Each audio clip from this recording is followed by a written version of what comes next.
questioned whether it was an entire fever dream. That is exactly how I can best describe A Cure for Wellness. It was something that released, was out theatrically for a week, and then disappeared, and no one has seemed to talk about it since, but it has infected my mind. The story follows a young, hungry stockbroker who has been put into the position of traveling to find one of the heads of the company in order to let him sign some documents for one of the biggest mergers in the company's history. But the guy is in this remote wellness center in the Alps, and the moment the young, hungry stockbroker arrives, he realizes that things are very, very off. Truthfully speaking, this movie felt like it was made for me. There is not a single jump scare in this 2.5-hour movie, not one. And I think after finally watching this again, I came to a realization that when a movie doesn't have a jump scare, it makes the entire experience unnerving. And I'm not trying to say moments of heightened tension make the rest of a movie not scary, but I think when you watch a horror movie and there is big moments of scares, it makes that pocket so scary. And then there's like the downtime. But this movie doesn't have that. Every shot, every scene, every written line of dialogue is leading to this mystery, and the tension just continues to escalate and build, and you can't just get enough. It is a film that on every technical and visual level is oozing with craftsmanship. I mean, Gore Verbinski, this man has one of the most eclectic film histories as a director. I mean, he got his big break directing arguably one of the best trilogies, and I consider it a trilogy because the other two, we don't talk about those, with Pirates of the Caribbean. And then after that, he could have done anything. The Hollywood industry was at his disposal. And then he made Rango, which is an incredible film, but it's like Pirates of the Caribbean, Rango. And then a couple years after that, he made this. I don't even think I could ever do that.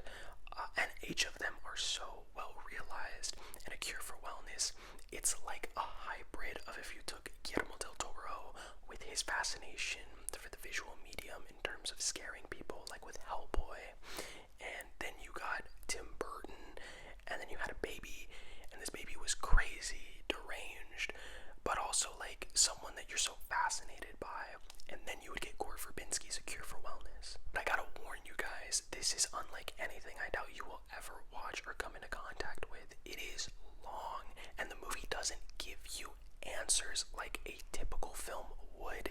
It sets up these really good narrative beats, and you would expect there to be a tight payoff, but sometimes there isn't, and it holds you, it grabs you by the shirt or the neck, or maybe if you don't have a neck or a shirt, it grabs you, and it doesn't let you go. It is relentless, but it requires a sense of understanding, and you have to be on it. I had to pause the movie, go do some work, and then come back, and I just felt like there was a disconnect. It is best experienced if you have a 2.5-hour free time period to watch it this way. Everything, it feels like a fairy tale, a nightmare into madness. It starts off and immediately with the greens, it feels murky, gross, uncomfortable, and then you get to this wellness center, and that's when the craziest things start to happen, but it is visually gorgeous, and that's a lot of the thing that I think horror movies don't do, which is they obviously shoot during the nighttime, but when you are shown something visually that counteracts what is happening, it is this weird hybrid that makes you question your sanity, and I don't think that's really ever done. Honestly, this movie reels you in. It is one of the best looking movies I have seen in a very, very long time, from the color palette to being very like greenish, murky blues, to the camera work and the cinematography, and Verbinski's sharp eye for understanding the visual medium. I mean, if Rango and the Pirates of the Caribbean trilogy didn't teach you that, I think this movie will show you that like a school lecture. It is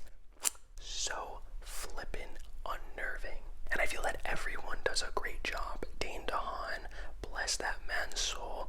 I miss him. Where is Dane DeHaan? I'm gonna start the campaign to bring Dane DeHaan back in Hollywood. But I bet there's some good legitimate reasons why. But he is so good.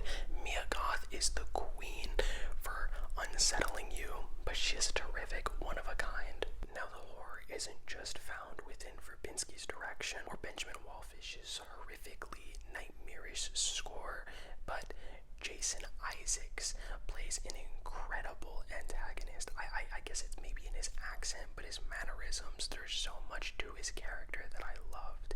And I mean, the movie isn't heavy in story, but where it does shine is within the direction and the shots and the meticulous nature of it all. There is so much to unpack, and I loved it. I loved it. It just doesn't seem like a movie that should exist, and those kind of films are just obviously ones that I gravitate towards. It is unsettling as hell. It is the perfect movie to watch alone, but also something that requires patience and time. But I think it'll be well rewarding, and a lot of people have had issues with how the movie wraps up, but I kind of dug it. It fully goes for it, and I think it's for the better. Overall, this is a movie that is best cherished.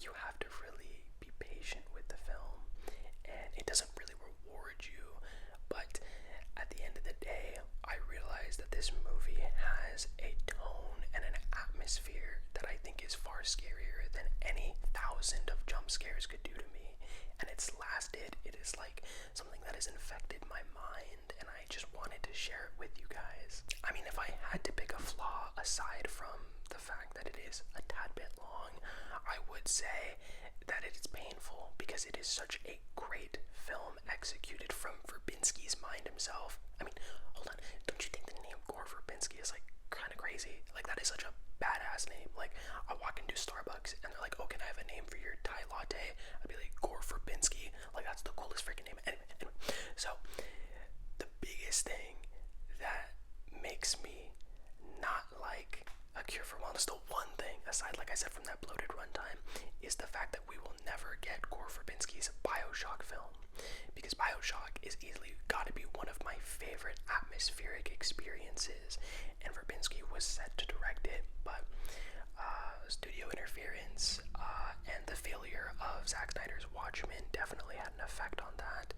But aside from just that one detail, this movie is great, and I would love to have a discussion with you guys as to what you thought of the movie. Have you seen it? Let me know down below. What would you say is your favorite atmospheric horror film?